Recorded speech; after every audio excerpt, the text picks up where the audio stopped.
ನಮಃ ಸೂರ್ಯಾಯ ಚಂದ್ರಾಯ ಮಂಗಳಾಯ ಬುಧಾಯ ಚ ಗುರುಶುಕ್ರ ಶನಿಭ್ಯಶ್ಚ ರಾಹುಕೇತುಭೇ ಕುರ್ವಂತು ಸರ್ವೇ ಮಮ ಸುಪ್ರಭಾತಂ. ಶ್ರೀ ಗುರುಭ್ಯೋ ನಮಃ ಹರಃ ಓಂ. ಸಮಸ್ತ ತುಳಸಿ ವೀಕ್ಷಕರಿಗೆ ಶಿವಸ್ವಾಮಿ ಗುರುಜಿಯ ಅನಂತಾನಂತ ನಮಸ್ಕಾರಗಳು. ಸ್ನೇಹಿತರೆ, ತಮಗೆಲ್ಲರೂ ಕೂಡ ಭಾನುವಾರದ ಶುಭೋದಯ. ಪರಮಾತ್ಮ ಆಯುರ ಆರೋಗ್ಯ ಐಶ್ವರ್ಯವನ್ನು ಕೊಟ್ಟು ಕಾಪಾಡಲಿ ಅಂತ ಬೇಡಿಕೊಳ್ತಾ 12 ರಾಶಿಗಳ ಫಲವನ್ನು ತಿಳ್ಕೊಳ್ತಕ್ಕಂಥ ಸಮಯ. ಮುಖ್ಯವಾಗಿರ್ತಕ್ಕಂಥ ಈ ದಿನ ಅತ್ಯಂತ ಸುದಿನದ ದಿನ. 25 ರಥಸಪ್ತಮಿ ಅಂತ ಕೂಡ ಇರೋದ್ವಿ. ಸೂರ್ಯನ ಒಂದು ತತ್ವ ಇರತಕ್ಕಂಥ ದಿನ, ಸೂರ್ಯನ ಒಂದು ವಿಜೃಂಭಣೆ ಪಡ್ತಕ್ಕಂಥ ದಿನ. ಯಾರು ಈ ದಿನಗಳಲ್ಲಿ ಸೂರ್ಯ ದೇವನನ್ನು ಆರಾಧನೆಯನ್ನು ಮಾಡ್ತಾರೋ ಸಕಲ ಪಿತೃದೋಷಗಳು ನಿವಾರಣೆ ಆಗುತ್ತೆ. ಸೂರ್ಯನ ಬಲ, ವಿಲ್ ಪವರ್ ಜಾಸ್ತಿ ಆಗುತ್ತೆ. ಖಂಡಿತವಾಗಿ ಮಂತ್ರವನ್ನು ಕನಿಷ್ಠ ಪಕ್ಷ 108 ಬಾರಿ ಹೇಳ್ತಕ್ಕಂಥ ಕೆಲಸವನ್ನು ಮಾಡಿ. ಇದು ನಿಮಗೆ ಅತ್ಯಂತ ಸುದಿನದ ದಿನವಾದ್ದರಿಂದ ರಥಸಪ್ತಮಿ ಅತ್ಯಂತ ಬಹಳ ವಿಶೇಷವಾಗಿ ರಥ ಅನ್ನು ಏರ್ತಕ್ಕಂಥದ್ದು. ಅಂದರೆ ಸೂರ್ಯ ರಥರೂಢ ಆಗ್ತಕ್ಕಂಥದ್ದು. ಈ 7 ಕುದುರೆಗಳ ಸಾಂಕೇತಿಕವಾಗಿ ರಥವನ್ನು ನಡೆಸ್ತಕ್ಕಂಥ ಸೂರ್ಯ ದೇವನ ಶಕ್ತಿ ಇನ್ನೂ ಜಾಸ್ತಿ ಆಗ್ತಾ ಬರುತ್ತೆ, ಇನ್ನು ಬಿಸಿಲು ಜಾಸ್ತಿ ಇಲ್ಲ. ಅದಕ್ಕೋಸ್ಕರ ಸೂರ್ಯನ ಪವರ್ ಜಾಸ್ತಿ ಆಗ್ತದೆ. ಸೂರ್ಯನ ಪವರ್ ಜಾಸ್ತಿ ಆಯಿತು ಅಂದರೆ, ರಾಜನ ಪವರ್ ಜಾಸ್ತಿ ಆಯಿತು ಅಂದರೆ ಜಾತಕದಲ್ಲಿ ಇನ್ನೆಲ್ಲ ಗ್ರಹಗಳು ರಾಜ ಹೇಳಿದಾಗೆ ಕೇಳಬೇಕಾಗ್ತದೆ, ಹೌದಲ್ವೋ? ಹಾಗಾಗಿ will power is more important. ಏನೇ ಬಂದರೂ ನಮ್ಮ ವಿಲ್ ಪವರ್ ಚೆನ್ನಾಗಿತ್ತು ಅಂದರೆ ಅದನ್ನು ಸಾಧಿಸ್ತಕ್ಕಂಥ ವ್ಯಕ್ತಿತ್ವ ಬರುತ್ತೆ. 1000 ಜನ ಎದುರಾಗಿ ಬಂದರೂ ವಿಲ್ ಪವರ್ ಚೆನ್ನಾಗಿತ್ತು ಅಂದರೆ we must avoid them all. ಅವರನ್ನೆಲ್ಲ ಕೂಡ ತಡಿತಕ್ಕಂಥ ಶಕ್ತಿನೇ ರಾಜತತ್ವ. ಇದೇ ರಾಜತತ್ವ. ಖಂಡಿತವಾಗಿ ಈ ದಿನ ಈ ಮಂತ್ರವನ್ನು ಜಪವನ್ನು ಮಾಡೋದ್ರಿಂದ ಅತ್ಯದ್ಭುತವಾಗಿರ್ತಕ್ಕಂಥ ಫಲಗಳು ಲಭ್ಯವಾಗ್ತದೆ. ಅದು ಏನು ಹೇಗೆ ತಿಳಿಸ್ಕೊಡ್ತೇನೆ, ಕೊನೆಯವರೆಗೂ ನೋಡಿ. ಮೊದಲು ಈ ದಿನ ಪಂಚಾಂಗವನ್ನು ಶ್ರವಣವನ್ನು ಮಾಡೋಣ. ಭಾನುವಾರ ಸಪ್ತಮಿ ತಿಥಿ, ಅಂದರೆ ಇವತ್ತಿನ ದಿನ ರಥಸಪ್ತಮಿ, ಶುಕ್ಲ ಪಕ್ಷ, ಸಿದ್ಧಿಯೋಗ ಇರತಕ್ಕಂಥ ಸಮಯ, ಗರಜ ಹಾಗೆ ವಾಣಿಜ್ಯಕರಣ ಇರತಕ್ಕಂಥದ್ದು. ಚಂದ್ರ ನೋಡಿ ರೇವತಿ ನಕ್ಷತ್ರ ಮೀನರಾಶಿಯಲ್ಲಿ ಸ್ಥಿತವಾಗಿದ್ದಾನೆ. ಇವತ್ತಿನ ಕಾಲಮಾನವನ್ನು ನೋಡೋದಾದರೆ ರಾಹುಕಾಲ ಸಂಜೆ 4 ಗಂಟೆ 51 ನಿಮಿಷದಿಂದ 6 ಗಂಟೆ 17 ನಿಮಿಷದವರೆಗೂ. ಯಮಗಂಡ ಕಾಲ ಮಧ್ಯಾಹ್ನ 12 ಗಂಟೆ 32 ನಿಮಿಷದಿಂದ 1 ಗಂಟೆ 58 ನಿಮಿಷದವರೆಗೂ. ಹಾಗೆ ಗುಳಿಕ ಕಾಲ ಮಧ್ಯಾಹ್ನ 3 ಗಂಟೆ 25 ನಿಮಿಷದಿಂದ 4 ಗಂಟೆ 51 ನಿಮಿಷದವರೆಗೂ. ಹಾಗೆ ದುಷ್ಟ ಮುಹೂರ್ತ ಇರತಕ್ಕಂಥದ್ದು ಸಂಜೆ 4 ಗಂಟೆ 28 ನಿಮಿಷದಿಂದ 5 ಗಂಟೆ 11 ನಿಮಿಷದವರೆಗೂ. ಹಾಗೆ ಕಂಟಕ ಮೃತ್ಯುದೋಷ ಅಂತ ನೋಡಿದ್ವಿ. ಇದು ಸಹಿತವಾಗಿ ಬೆಳಗ್ಗೆ 10 ಗಂಟೆ 46 ನಿಮಿಷದಿಂದ 11 ಗಂಟೆ 29 ನಿಮಿಷದವರೆಗೂ. ಚಂದ್ರ ಮೀನರಾಶಿ ರೇವತಿ ನಕ್ಷತ್ರದಲ್ಲಿ ಸ್ಥಿತನಾಗಿದ್ದಾನೆ. ಬುಧ ಸಹಿತವಾಗಿ ದಶಮ ಸ್ಥಾನದಲ್ಲಿದ್ದಾನೆ. ಯಾರಿಗೆ ಯಾವ ಫಲ ನೋಡೋಣ. ಮೊದಲು ಮೇಷರಾಶಿಯವರ ಫಲ ನೋಡಿ. ಮೇಷರಾಶಿಯವರು ಒಂದು ಪ್ರಯತ್ನ, ಸಕಾರಾತ್ಮಕವಾಗಿರ್ತಕ್ಕಂಥ ಪ್ರಯತ್ನ ನಿಮ್ಮ ಗೆಲುವನ್ನು ತಂದುಕೊಡ್ತಕ್ಕಂಥದ್ದು ತುಂಬ ಜಾಸ್ತಿ ಇರುತ್ತೆ. ಶತ್ರು ಮೇಲೆ ವಿಜಯವನ್ನು ಸಾಧಿಸ್ತಕ್ಕಂಥದ್ದು ಇರ್ತದೆ. ರಾಜಕೀಯವಾಗಿರ್ತಕ್ಕಂಥ ಮನೋಭಾವತೆ ಲಭ್ಯವಾಗ್ತದೆ. ಜೊತೆಗೆ ಸ್ವಲ್ಪ ಅಹಮ್ಮನ್ನು ಕಡಿಮೆ ಮಾಡಿಕೊಳ್ಳಿ.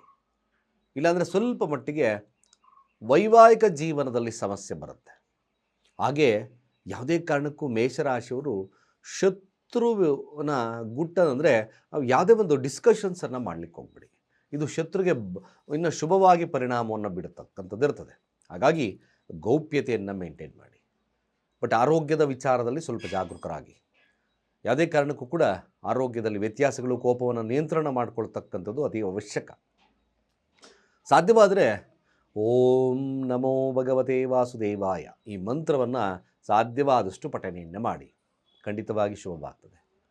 ವೃಷಭ ರಾಶಿಯವರ ಈ ದಿನದ ಫಲಾಫಲ ಖಂಡಿತವಾಗಿ ಭಾಳ ವಿಶೇಷವಾಗಿರ್ತಕ್ಕಂಥ ಫಲ ಲಭ್ಯತೆ ಆಗುತ್ತೆ. ಕೇವಲ ನಿಮ್ಮ ಸೋಂಬೇರಿತನವನ್ನು ಬಿಟ್ಟು ಕಾರ್ಯಪ್ರವೃತ್ತರಾದಲ್ಲಿ ಪ್ರೀತಿಯ ವಿಚಾರದಲ್ಲಿ, ಹಾಗೆ ಹಣಕಾಸಿನ ವಿಚಾರದಲ್ಲಿ, ವ್ಯಾಪಾರ ವಹಿವಾಟುಗಳ ವಿಚಾರದಲ್ಲಿ ಖಂಡಿತವಾಗಿ ಶುಭದಾಯಕವಾಗಿರ್ತಕ್ಕಂಥದ್ದು ವೃಷಭ ರಾಶಿಯವರಿಗೆ ಲಭ್ಯತೆ ಆಗುತ್ತೆ. ಆಸೆ ಆಕಾಂಕ್ಷೆಗಳು ಸ್ವಲ್ಪ ಮಟ್ಟಿಗೆ ಶುಭವನ್ನು ತರುತ್ತೆ. ಕಾರ್ಯದಲ್ಲಿ ಜಯವನ್ನು ಸಾಧಿಸ್ತಕ್ಕಂಥ ದಿನ ವೃಷಭ ರಾಶಿಯವರಿಗೆ ಲಭ್ಯತೆ ಇರುತ್ತೆ. ಮಕ್ಕಳೊಟ್ಟಿಗಿನ ಭಿನ್ನಾಭಿಪ್ರಾಯಗಳು ದೂರವಾಗಿ ಲಾಭವನ್ನು ತರತಕ್ಕಂಥದ್ದು ವೃಷಭ ರಾಶಿಯವರಿಗೆ ಲಭ್ಯತೆ ಇದೆ, ಒಳ್ಳೆದಿದೆ. ಮಿಥುನ ರಾಶಿಯವರ ಈ ದಿನದ ಫಲಾಫಲ, ದುಡುಕಿನ ನಿರ್ಧಾರಗಳು ಸ್ವಲ್ಪ ಮಟ್ಟಿಗೆ ಸಮಸ್ಯೆಯನ್ನು ತರ್ತದೆ. ಯಾವುದೇ ಸಂಬಂಧಪಟ್ಟಿರತಕ್ಕಂಥ ಭೂಮಿಗೆ, ಮನೆ ಯಾವುದೇ ಆಗಿರಬಹುದು, ಸ್ವಲ್ಪ ಮಟ್ಟಿಗೆ ನಿಮಗೆ ಅಸಮಾಧಾನವನ್ನು ತರತಕ್ಕಂಥ ದಿನವಾಗ್ತದೆ. ಅಸ್ತಮಸ್ಥಾನದಲ್ಲಿ ಬುಧನಿದ್ದಾನೆ. ಕೋಪವನ್ನು ನಿಯಂತ್ರಣದಲ್ಲಿಟ್ಟುಕೊಳ್ಳಿ. ನಾನು ಮಾಡಿದ್ದೇ ಸರಿ ಅಂತಕ್ಕಂಥ ವಾದವನ್ನು ದೂರ ಇಡಿ. But of course ದಶಮಸ್ಥಾನದಲ್ಲಿ ಚಂದ್ರನಿದ್ದಾನೆ. ಹಣಕಾಸು ವಹಿವಾಟುಗಳು ಇದ್ದಕ್ಕಿದ್ದ ಹಾಗೆ ಧನಾಗಮವಾಗತಕ್ಕಂಥ ಸಾಧ್ಯತೆಗಳು ಬರ್ತದೆ. 12 ಮನಿ, ನೀವು ಎಕ್ಸ್ಪೆಕ್ಟೇಷನ್ ಮಾಡದಲೇ ಇರತಕ್ಕಂಥ ಹಣಕಾಸು ಅಭಿವೃದ್ಧಿ ಆಗ್ತಕ್ಕಂಥ ಒಂದು ದಿನವಾಗ್ತದೆ. ಬಟ್ ಸ್ವಲ್ಪ ಮಟ್ಟಿಗೆ ವಾದ ವಿವಾದಗಳಲ್ಲಿ ಸ್ವಲ್ಪ ತೊಡಗ್ತಕ್ಕಂಥದ್ದನ್ನು ಮಿಥುನ ರಾಶಿಯವರು ಬಿಡಿ. ಸ್ವಲ್ಪ ಹೆಸರು ಕಾಳು ತಗೊಳ್ಳಿ, ನಿಮಗೆ ನೀವೇ 13 ಬಾರಿ ನಿವಾಳಿಸಿ ಪಾರಿವಾಳ ಅಥವಾ ಪಕ್ಷಿಗಳಿಗೆ ಹಾಕ್ತಕ್ಕಂಥ ಕೆಲಸವನ್ನು ಮಾಡಿ, ಶುಭವಾಗ್ತದೆ.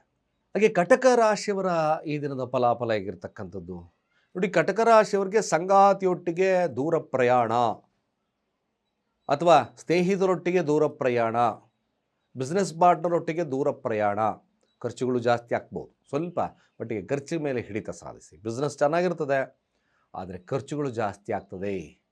ಪ್ರಯಾಣ ಇದ್ದಕ್ಕಿದ್ದಾಗೆ ಬರಬಹುದು. ಖಂಡಿತವಾಗಿ ಇದೊಂದು ನಿಮಗೆ ಈ ದಿನದ ಫಲಲಭ್ಯತೆ ಆಗ್ತದೆ.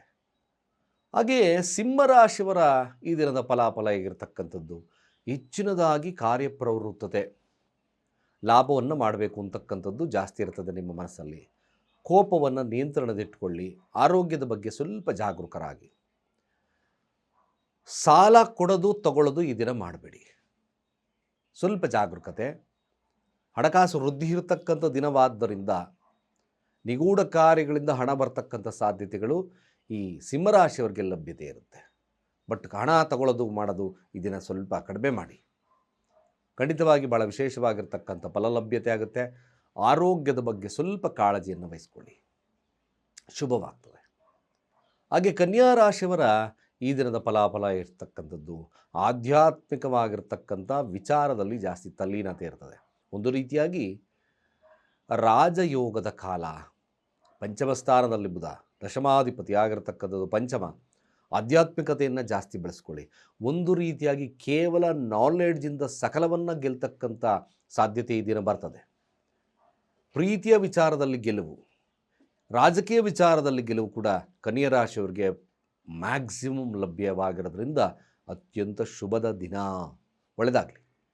ತುಲಾ ರಾಶಿಯವರಿಗೂ ಸಹಿತ ಚತುರ್ಥ ಭಾವ 9ರ ಅಧಿಪತಿ ಅಸ್ತಂಗತನಾಗಿದ್ದಾನೆ. ಕೇವಲ ಭೂಮಿಗೆ ಸಂಬಂಧಪಟ್ಟಿರತಕ್ಕಂಥ ವಿಚಾರ, ಹಾಗೆ ಬಿಸ್ನೆಸ್ಗೆ ಸಂಬಂಧಪಟ್ಟಿರ್ತಕ್ಕಂಥ ವಿಚಾರ, ಹೋಟೆಲ್ ಮ್ಯಾನೇಜ್ಮೆಂಟ್ ವಿಚಾರಗಳಲ್ಲಿ ಸ್ವಲ್ಪ ಆಸಕ್ತಿ ಜಾಸ್ತಿ ಇರತಕ್ಕಂಥ ಸನ್ನಿವೇಶಗಳು ಬರ್ತದೆ. ಹಾಗೆ ವ್ಯವಸಾಯದ ವಿಚಾರಗಳಲ್ಲೂ ಕೂಡ ತುಲಾರಾಶಿಯವರಿಗೆ ಇಂಟ್ರೆಸ್ಟ್ ಬರ್ತದೆ. ಆ ಇಂಟ್ರೆಸ್ಟನ್ನು ಸಕಾರಾತ್ಮಕವಾಗಿ ತಾಂಡ್ರೆ ಭಾಳ ವಿಶೇಷವಾಗಿರ್ತಕ್ಕಂಥ ಫಲಲಭ್ಯತೆ ಆಗುತ್ತೆ. ತುಲಾರಾಶಿಯವರು ಭೂಮಿಗೆ ಸಂಬಂಧಪಟ್ಟರಿಗೆ ಅದಕ್ಕೆ ಇನ್ವೆಸ್ಟ್ ಮಾಡಲಿಕ್ಕೋಸ್ಕರ ಸಾಲದ ಬಗ್ಗೆ ಚಿಂತನೆಗಳು ಸಾಧ್ಯತೆ ಈ ದಿನ ತುಲಾರಾಶಿಯವರಿಗೆ ಲಭ್ಯತೆ ಆಗುತ್ತೆ. ಸಾಧ್ಯವಾದಷ್ಟು ತುಲಾರಾಶಿಯವರು ತುಂಬ ಆಕ್ಟಿವ್ ಆಗಿದ್ದಷ್ಟು ಕೂಡ ಶುಭವಾಗ್ತದೆ. ವಾಹನಾದಿಗಳಿಂದ ಸ್ವಲ್ಪ ಜಾಗರೂಕರಾಗಿರ್ತಕ್ಕಂಥದ್ದು ಭಾಳ ಮುಖ್ಯವಾಗ್ತದೆ. ಸ್ವಲ್ಪ ಅದರ ಬಗ್ಗೆ ಕಾನ್ಸಂಟ್ರೇಷನ್ ಮಾಡಿ. ಸಾಧ್ಯವಾದರೆ ನೀವೊಂದು ತುಳಸಿ ಹಾರವನ್ನು ಈ ದಿನ ಲಕ್ಷ್ಮೀ ವೆಂಕಟೇಶ್ವರ ಸ್ವಾಮಿಗೆ ಕೊಟ್ಟು ಪ್ರಾರ್ಥನೆಯನ್ನು ಮಾಡಿ ಬನ್ನಿ, ಶುಭವಾಗ್ತದೆ. ವೃಶ್ಚಿಕ ರಾಶಿಯವರ ಈ ದಿನದ ಫಲಾಫಲ ಹೇಗಿರ್ತಕ್ಕಂಥದ್ದು, ಮ್ಯಾಕ್ಸಿಮಮ್ ಕಮಿಷನ್ ಆಧಾರಿತವಾಗಿರ್ತಕ್ಕಂಥ ಹಣ, ಹಾಗೆ ಕ್ರಿಯೇಟಿವಿಂದ ಹಣ, ಕೇವಲ ನಿಮ್ಮ ಪ್ರಯತ್ನದಿಂದ ಧನವನ್ನು ಸಂಪಾದಿಸ್ತಕ್ಕಂಥದ್ದು ತುಂಬ ಜಾಸ್ತಿ ಇದೆ.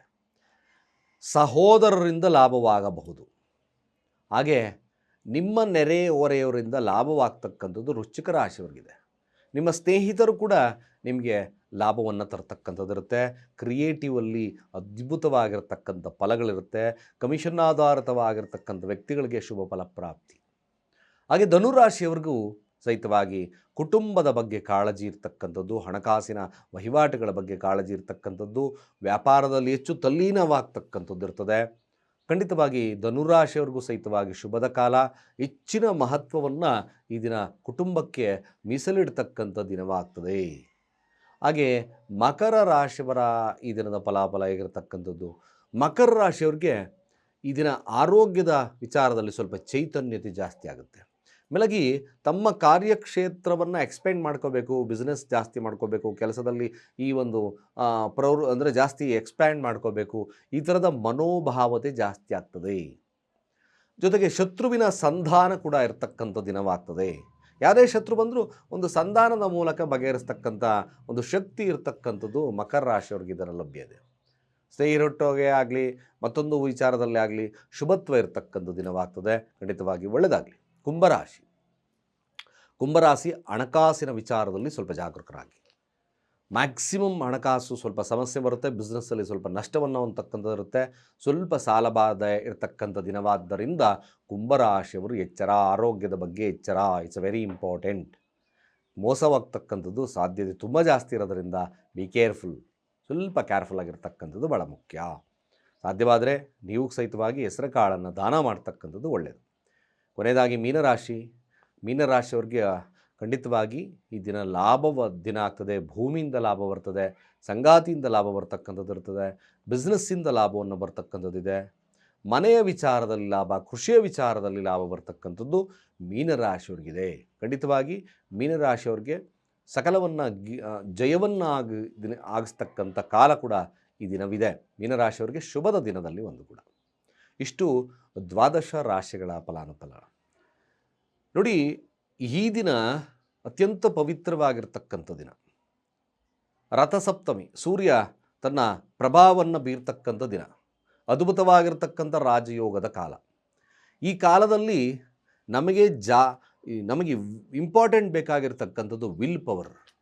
ಆ ವಿಲ್ ಪವರ್ನ ಜಾಸ್ತಿ ಮಾಡಲಿಕ್ಕೋಸ್ಕರ ಸೂರ್ಯನ ಅಭಿಮುಖವಾಗಿ ಕೂತ್ಕೊಂಡು ಓಂ ಗೃಣಿ ಆದಿತ್ಯಾಯ ಸೂರ್ಯಾಯ ಓಂ, ಓಂ ಗೃಣಿ ಆದಿತ್ಯಾಯ ಸೂರ್ಯಾಯ ಓಂ, ಓಂ ಗೃಣಿ ಆದಿತ್ಯಾಯ ಸೂರ್ಯಾಯ ಓಂ, ಈ ಮಂತ್ರವನ್ನು ಖಂಡಿತವಾಗಿ 108 ಬಾರಿ ಈ ಮಂತ್ರವನ್ನು ಜಪವನ್ನು ಮಾಡಿ. ಮ್ಯಾಕ್ಸಿಮಮ್ ನಿಮಗೆ ಸಮಸ್ಯೆಯ ಪ್ರಮಾಣ ಕಡಿಮೆ ಆಗ್ತದೆ. ಹಾಗೆ ಸೂರ್ಯನ ಒಂದು ತತ್ವ ನಿಮ್ಮ ಜಾತಕದಲ್ಲಿ ಜಾಸ್ತಿ ಆಗುತ್ತೆ, ವಿಲ್ ಪವರ್ ಜಾಸ್ತಿ ಆಗುತ್ತೆ ಅಂತ ಹೇಳ್ತಾ ಸರ್ವೇ ಜನ ಸುಖಿನೋ ಭವಂತು.